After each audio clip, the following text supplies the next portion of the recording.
evidencia y que yo perseguía la verdad. Eso es por eso que llegué al mundo de la investigación. Entonces, la primera pregunta que me tengo que hacer para hacer investigación en salud, ¿qué es esa verdad? Y para un contexto determinado, o sea, medicina basada en la evidencia, conocimiento de kinesiología, conocimiento de enfermería, obstetricia, medicina, etc., conocimiento en salud, en este momento, en el mundo, es la verdad científica, la evidencia científica. ¿De dónde nace? A ver, para que entiendan un poquito el trasfondo que hay. Y algo les dije de la Revolución Francesa, pero un poquito antes, la colonización. Hay algunos textos que relatan cómo ciertas expediciones empezaron a describir la flora y fauna del Nuevo Mundo, ¿cierto? De América. Cuento corto, porque ese es un texto largo, cuento corto, lo que quiero sacar de ahí es que los investigadores lo primero que se preguntaron en qué idioma lo hacemos, eran la mayoría europeos. Tenían el idioma alemán, tenían el español, el inglés, el italiano, y decían, ¿cómo llevamos un acuerdo para que uno no predomine sobre el otro? Y dijeron, lo vamos a hacer en latín. Entonces, desde ahí que salió que la descripción venía toda en latín. Era un acuerdo que hizo la comunidad científica. Y empezaron a describir, ¿pero qué es lo que describen? Describen lo que ellos observan. Y desde su experiencia, cómo ellos tienen un cierto bagaje, una historia para describir algo con las palabras que ellos conocen. Entonces, así como hay cosas que son repetitivas, cosas que no, pero esa es la historia larga, me fui quizás muy atrás. Con el paso del tiempo, podríamos decir, bueno, con René Descartes, pero adelantémonos un poquito más en el tiempo, llega un momento en el que predomina este conocimiento objetivo. ¿Ya? Eso va de la mano con el auge que tienen las matemáticas, la forma numérica de comprender el mundo. Pero estos son cosmovisiones, tal cual como en la Edad Media, que fue lo que les dije la semana pasada, lo era la religión o la mitología. ¿Ya? Que el mundo es más complejo porque ahora todo eso convive. Si eso no existiera, fuera cosa del pasado, no tendríamos tantas terapias alternativas o personas o videntes o una oferta amplia de internet de lo que ustedes se puedan imaginar. Porque el mundo está, así como es el Big Bang, para que se hagan una idea, que está en completa expansión, las ideologías también están en completa expansión y diferenciación. Entonces cada vez el conocimiento es más profundo y más distinto de otros. Si nos retrocedemos años atrás era más fácil porque todo se englobaba en grandes categorías. Como por decir, no sé, este chiste de salud mental de Don Caroe, no sé si lo han visto en las redes sociales, que decía, claro, su papá era, bueno, no voy a decir cosas, lo que decía, pero él tenía todo estado básicamente. Y ahora tenemos esto. Eso es un ejemplo, pero no pasa solo en salud mental, pasa en todo orden de las cosas. Por eso que ustedes ya no basta con que sean profesionales, tienen que tener una especialidad, que el diplomado, que esto, que esto otro, que esto otro. No basta. Y el mundo sigue así, en eso, ¿ya? O lo mismo, mejor no tengo político. Me detengo ahí. Ya quedó claro, ¿cierto? Quedó claro. Entonces, lo que yo quiero transmitir con esta diapositiva y en esta primera parte de la investigación es que ustedes van a tener que lamentablemente ponerse en el personaje o en la ideología de que la verdad científica lo explica todo, de que es la verdad absoluta. ¿Ya? Primero como ejercicio para que ustedes entren en este mundo, pero como ustedes son profesionales, son personas inteligentes, que tienen criterio y que lo que aspiramos a que desarrollen ese criterio en la universidad también y en la vida después, yo sé que ustedes también pueden cuestionar lo que aprenden y lo que experimentan. No se trata de llegar y replicar, por eso di toda esa introducción la semana pasada de la diferencia entre una carrera técnica y una carrera profesional. ¿Ya? Entonces, de aquí en adelante, por lo menos durante este semestre, nuestra religión es la medicina basada en la evidencia. ¿Ya? Eso va a ser para el trabajo de investigación. ¿Vale? Después lo criticamos, lo discutimos y todo lo que quieran. Pero por ahora esa es la verdad. Eso es lo que buscamos. Para mí no es suficiente, pero para empezar y para hacerle honor al programa yo creo que sí. Entonces, la siguiente pregunta es, si ya sabemos cuál es nuestra verdad, lo que profesamos, ¿cómo llegamos a esa verdad? ¿Cómo alcanzamos eso? ¿Ya? Y ahí entra el famoso método científico. Que esto es algo básico, lo que tengo aquí, que se enseña, yo creo que desde tercero o cuarto básico y se va repitiendo. No sé si se han dado cuenta, pero la enseñanza básica y la enseñanza media es un continuo de repetir lo mismo año tras año, pero con mayor nivel de profundidad. ¿Ya? Bueno, hay unas diapositivas que no tengo, pero el conocimiento general va mucho en eso. Pero cuando ustedes llegan a una carrera, se empiezan a especializar en un área. Pero dentro de esa área es lo mismo, repetir lo mismo, pero cada vez más profundidad. Es como hablar de anatomía, después tienen biomecánica, pero después tienen, no sé, clínica kinésica, no sé cómo se llaman los ramos, pero que engloba todo eso, la fisio y la fisiopatología, más la fisioterapia, más razonamiento clínico, bla, bla, bla. Pero estamos hablando de, siempre nos damos vuelta en lo mismo, en un submundo, pero llegando a niveles más profundos.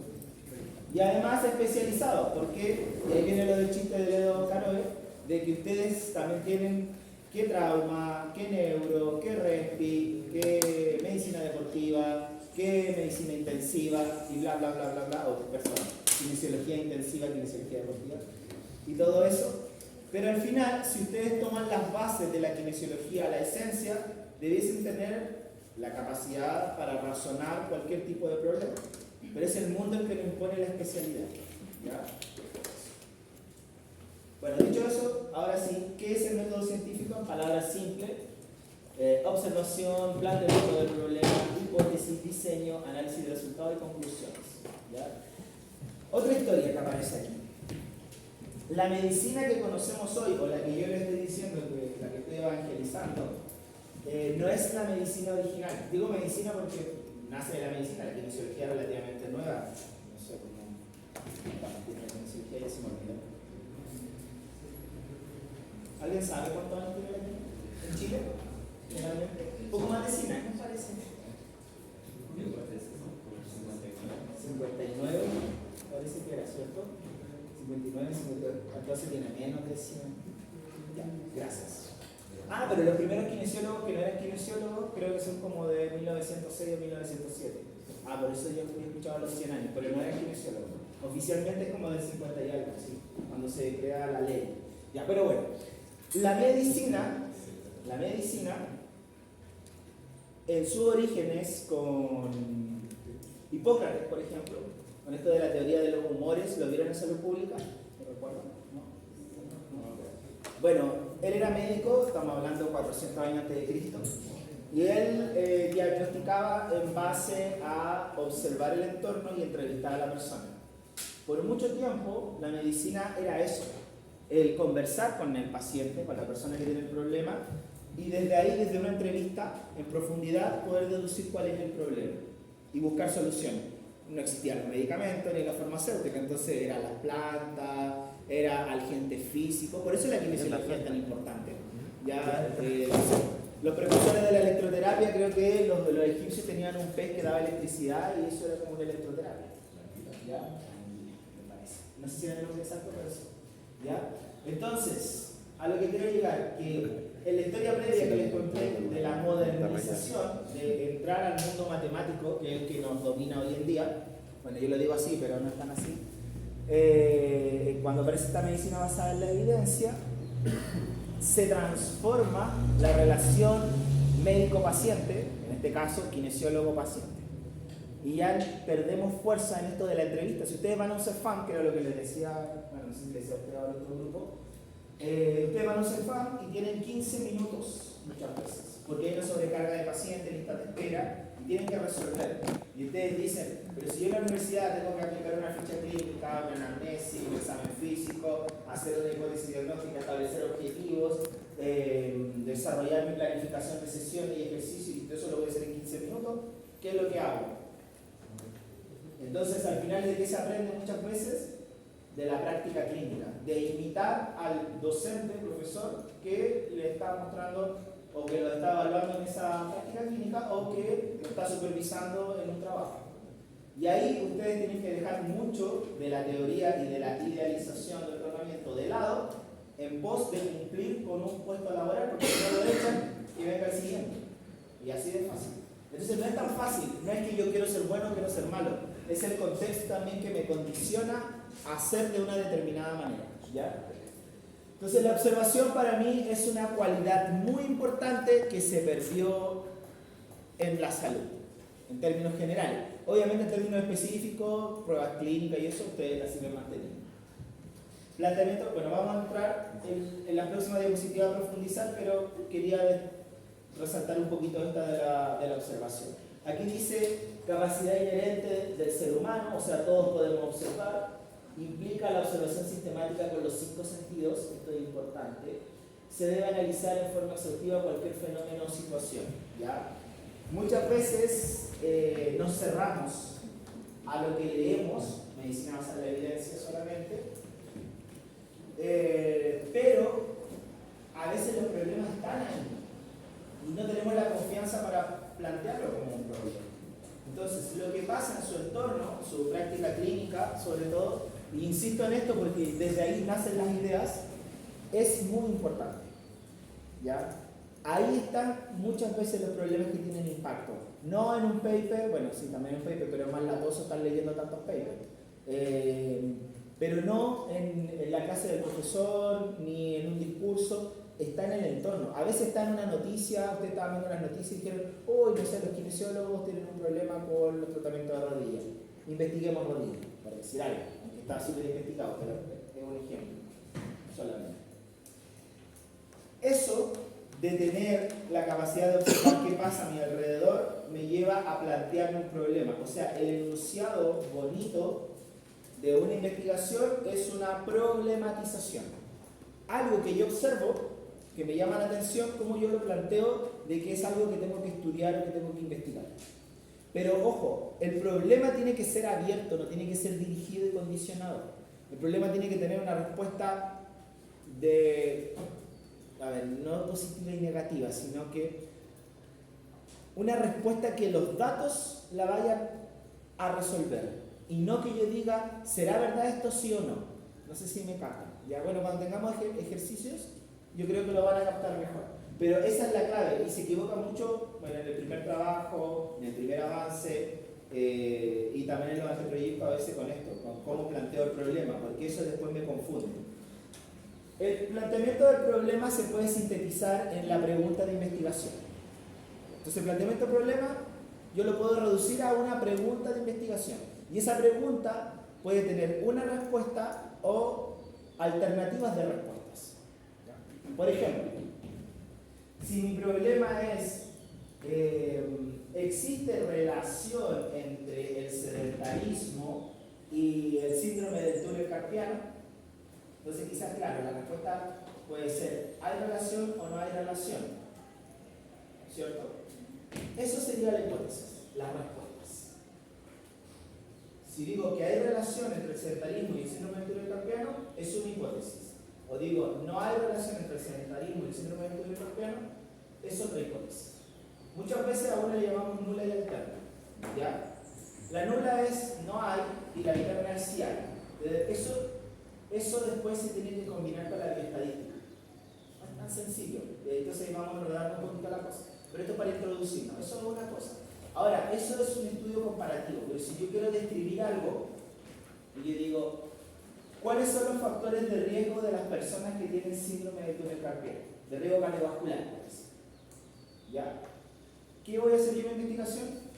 En una hipótesis yo podría decir, los posibles factores de riesgo cardiovasculares que tienen las personas con síndrome del túnel carpiano son tabaquismo, dislipidemia, sedentarismo y no sé, bla, bla, bla. En ese caso, cuando la investigación busca describir algo, yo tengo una sola respuesta única que se llama supuesto de hipótesis, que es una descripción de lo que mi pregunta de investigación dice que voy a describir. Porque no podría ser igual una hipótesis nula y la alterna, igual podría decirse que no hay como ciertas cosas para el... Buena pregunta. Porque la hipótesis nula y la hipótesis alterna, más allá del enunciado, porque gramaticalmente yo podría elaborar una hipótesis nula y una alterna, ¿ya? Pero gramaticalmente me da para eso, pero bioestadísticamente, y ahí viene la evidencia, no me da. Porque detrás de ese ejercicio que yo hice recién, hace un momento, hay una prueba estadística de valor P, que de manera objetiva me dice que yo tengo que elegir una hipótesis u otra. Entonces no es por una interpretación simplemente de mi observación de los datos, sino que a través de números. Con números yo elijo una u otra. En cambio, si el estudio es descriptivo, yo tendría que, si yo quisiera replicar el mismo modelo, sería algo así como lo más correcto. Hipótesis nula, no hay descripción; hipótesis alterna, la descripción. Eso. Pero como yo siempre voy a hacer trabajo, siempre voy a describir, pero ahí ya no pierdo fuerza bioestadística, porque yo entro a describir lo que observo, lo que dije que no hacía en la otra. Entonces, un tipo de estudio es, bueno, esto es percepción mía, es un poco más mal visto que el otro estudio. Uno se dice que es más objetivo que el otro, porque uno tiene la base bioestadística, el otro tiene la base de los 5 sentidos de la observación o de la interpretación. ¿Ya? Esa es como la diferencia. Entonces, muchas veces, si ustedes van a plantear un estudio descriptivo, el comité de carrera, que es quien aprueba o rechaza esos estudios, normalmente los va a rechazar. A no ser, y ya lo vamos a ver en un ejemplo más adelante, que sea algo novedoso. Como por ejemplo lo que pasó hace ya 5 años, COVID, nadie tenía idea de nada, bienvenido a estudios descriptivos. Cuando hubo mucho estudio descriptivo, empezamos a hacer estudios comparativos. Es un ejemplo hermoso de cómo todo lo que son la evolución de una investigación se desarrolla en 1 o 2 años, más o menos. ¿Ya? Pero es algo que, bueno, pasamos 100 años para que lo vieran. Diseño. Bueno, esto, como les dije, esto es básico. Para mí no va a ser diseño, va a ser material y métodos o metodología, ¿ya? Que es la sección del artículo científico. Pero como esto es introductorio para iniciar, le llamamos diseño, como esta parte del método científico. ¿Cuál es la forma en la que yo voy a probar la hipótesis? Entonces, el ejemplo anterior del estudio descriptivo con el estudio comparativo, que viene por singular y alterna, me va a llevar a 2 diseños diferentes, que ya lo acabo de decir, descriptivo y comparativo. Esos serían los diseños. Ya vamos a tener una clase de diseños de investigación. Pero quiero que un diseño es una receta metodológica de cómo yo llevo a cabo mi investigación. Eso en palabras sencillas. Una estructura, ¿no? Una estructura, exacto, una estructura. Vamos a tener una clase donde vamos a profundizar de los diseños, una clase completa para diseño, para ver características de los diseños. Ahora, para entrar al análisis de datos y darle un fundamento también a la investigación, yo cito a Galileo Galilei, bueno, también otro matemático, dice: mide lo que sea medible y haz medible lo que no lo sea. Para mí esto representa la esencia de una investigación cuantitativa, que es esto de la hipótesis nula alterna, usamos la bioestadística, porque ustedes, desde medir a veces la frecuencia cardíaca, el pulso, el VO2 max, por decir algunas cositas, llevando eso a algunas fórmulas matemáticas, podrían inferir, ya sea si esa persona tiene buena o mala condición física, o quizás algún pronóstico de sobrevida de esa persona o riesgo cardiovascular de esa persona, por decir algunas cosas. Entonces, ¿qué significa? Que yo no ando por la vida preguntándole su nombre. Alexander, ¿cuál es el riesgo cardiovascular que usted puede tener de aquí a 10 años? Igual alto. Alto. Pero lo sabe el número en puntuación. No tiene idea de cómo calcularlo, ¿cierto? ¿Su nombre? Elian. La misma pregunta. ¿Me puede dar un número? No. Es algo que normalmente yo no lo obtengo desde la entrevista o desde el registro. ¿Cómo lo obtengo? Le tengo que aplicar algún test que me dé puntuaciones y eso lo llevo a una escala y con eso yo le digo: este es su puntaje y este es su nivel de riesgo. Y él ahí recién lo va a saber y me lo va a decir. Ya, un poco de esa lógica es lo que dice Galileo Galilei. Bueno, lo que yo interpreto de lo que él dice de una manera muy rudimentaria, pero llevándolo al presente. Es que a través de preguntas puntuales, fuma o no fuma, come comida chatarra, es sedentario, lo mismo acá, edad, etc. Yo junto todas esas cositas y yo hago la proyección. ¿Sí? Bueno, no los quiero enredar, pero que yo tenga esa proyección, y aquí es mi crítica a esa verdad absoluta, no es garantía de que ellos vayan a tener un evento cardiovascular aunque les salga un alto riesgo. De ahí que las personas fumadoras, muchas veces cuando uno le hace educación, tiene que dejar de fumar porque le puede dar cáncer de pulmón, etcétera, etcétera. La persona, no, si mira, yo conocí a Juanito que toda la vida fumó y nunca le pasó nada. En cambio, vi a Pedrito, que era sano, hacía deporte y le dio un infarto. ¿Y qué dice uno ante eso? Si es la experiencia misma. Sí, pasa. ¿Ya? Entonces, es complejo, tienen que ver bien cómo se interpreta la información. ¿Ya? Vamos a entender en las próximas clases también de que en medicina todas las verdades, por eso que yo digo que no son verdades absolutas, en el fondo son probabilidades. Por eso que la bioestadística es importante.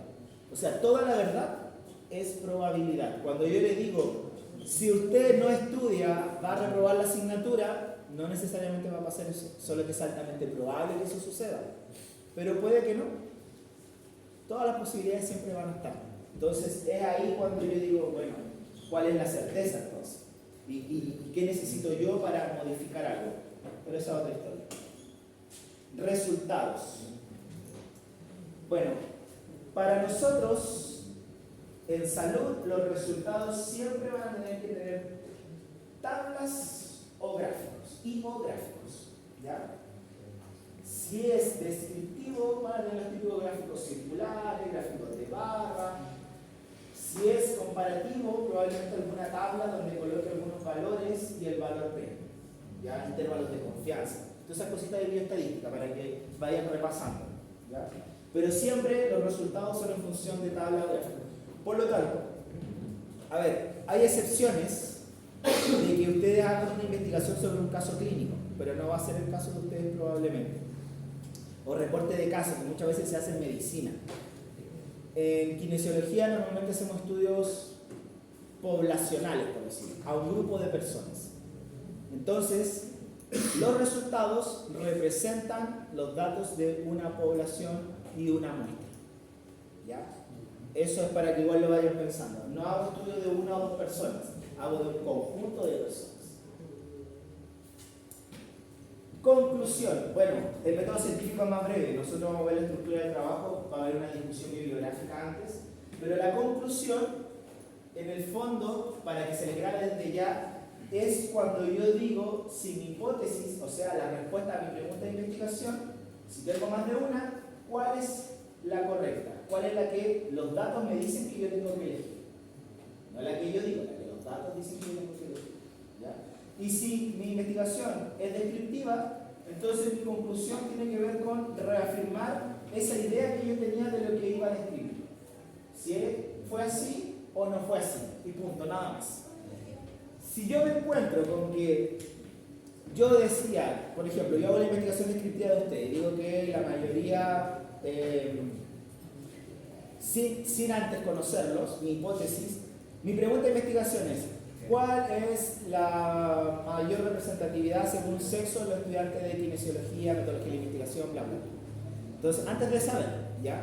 Yo digo, voy a tener un 60% hombre y un 40% mujer. Cuando llego a la primera clase, hago una encuesta, lo tabulo y hago un gráfico. Y me encuentro con que es un 80% mujeres y un 20% hombres. ¿Ya? ¿Qué hago yo en la conclusión? Yo redacto. Se rechaza el supuesto de hipótesis que hacía prever una mayor proporción de hombres en comparación a mujeres, debido a que los datos muestran que hay una mayor proporción de mujeres en comparación a hombres en la asignatura de metodología de investigación, kinesiología, bla, bla, bla. El hecho de que yo haya encontrado algo distinto a lo que yo pensaba encontrar con mi hipótesis no invalida la investigación. Que eso quede claro. No determina si está buena o está mala la investigación. ¿Qué determina si está buena o está mala? Que ustedes hayan seguido todos los pasos de la investigación. Eso es lo que me determina. Bueno, y que sea coherente, un paso con otro. Eso determina si la investigación es buena o es mala, no el resultado final. Lo mismo, si ustedes tenían una hipótesis, que ustedes se inclinaban y creían que iba a ser la respuesta, y los datos dijeron que no había nada, no invalida la investigación. ¿Ya? Pensando en el trabajo final, si ustedes hicieron todo bien, debiesen tener un 7 igual. independientemente del resultado o de la conclusión. En ese sentido, ¿se entiende o no? Sí. Ya, cambiamos de tema. Ahora otro tema que igual es súper importante y algo les mencioné la semana pasada, esto es como un punto aparte, el equipo de investigación. Esto es el alma del trabajo, ¿ya? Primero, es súper difícil hacer investigaciones solos, ¿ya? Y para ustedes, el reglamento de actividad de titulación dice mínimo 2 personas, máximo 4. O sea, sí o sí un trabajo grupal, no el de este semestre, sino el de 2 semestres más, ¿ya? Por lo tanto, la investigación tiene que ser un trabajo en equipo. Así como nosotros tenemos conflictos con personas de nuestro entorno en la vida real, porque vivimos en comunidad, dentro de su equipo de investigación es muy probable que van a tener conflictos. Entonces, ya les dije, una de las claves es saber elegir con quién voy a trabajar, y la otra clave más importante es saber resolver los problemas entre nosotros. Bueno, nosotros, no ustedes conmigo, entre ustedes mismos, que son los del grupo, ¿cierto? Eso es lo más importante, porque de que van a haber y muchos, ¿ya? Bueno, acabo de decir eso, las relaciones interpersonales traen conflictos por esencia, entonces, una sugerencia, todos somos diferentes y todos tenemos puntos altos y puntos bajos. Entonces, una buena estrategia para formar un equipo de trabajo es que cada uno asuma roles diferenciados, que lidere una parte. El que es bueno para estar escribiendo en el computador y seguir estructuras puede encargarse de la referencia bibliográfica. Quizá alguien tiene buena capacidad de bla bla, puede hacer la redacción, ¿ya? Bueno, eso no fue a bla bla, muy coloquial, pero tiene buena dicción al hablar, tiene creatividad para elaborar párrafos. Alguien quizás es malo para eso, pero es bueno para las matemáticas. Esa persona se puede dedicar al análisis de datos, a la operacionalización de variables. Alguien puede ser líder, entonces puede ser quien coordina el grupo de trabajo, las reuniones, etc. Esos roles tienen que identificarlos rápidamente y repartirlos, ¿ya? Para hacer más eficiente el trabajo. Otra cosa importante es que ahora ya no necesitan siempre estar en la presencialidad. Está el programa Zoom, está el Google Meet. Ustedes pueden hacer reuniones online, sobre todo si hay gente que trabaja en el grupo, pueden ajustarse a un horario donde todos pueden participar. Otra cosa importante, quien trabaja con quien no trabaja vive en mundos y realidades diferentes. Es súper difícil hacer grupos de personas que trabajan y no trabajan. No se van a entender, ¿ya? Entonces traten de considerar eso también como requisito para armar un grupo, para que ojalá todos se entiendan y estén en la misma sintonía y no tengan problemas. Si alguno quiere adoptar a alguien, porque hay alguien típico que no trabaja y quiere adoptarlo, bueno, lo adopta hasta el final. Porque si no, van a seguir teniendo conflictos, ¿ya? Gratuitos. Reuniones, yo les sugiero, a ver, yo trabajo, yo no hago direcciones de tesis aquí en Quime, hace hartos años ya. Porque más que nada por un tema administrativo de que solamente puede ser los que están contratados de planta, Julio, Gabriela, Hugo, Daniel, Ingrid. Solo ellos 5 pueden dirigir tesis. Pero yo trabajo en un máster de la Universidad de Barcelona y todos los años, bueno, ya llevo 3 años ahí, me dan una persona que hace el trabajo individual. Y yo soy de la idea, antes y ahora que este tiempo que he estado trabajando con ellos también, con una reunión semanal mostrando avances, de verdad que se hace todo más liviano, pero hay que tener compromiso. Si ustedes no están comprometidos o comprometidas, se pasa el tiempo, se estresan, se bloquean, el trabajo no resulta, ¿ya? Y otra cosa importante es el uso del software. El trabajo estadístico, si es que hacen investigación original, muchas veces lo hace un bioestadístico, tradicionalmente se paga, ¿ya? Pero hay otros software como gestores de referencias bibliográficas que ayudan mucho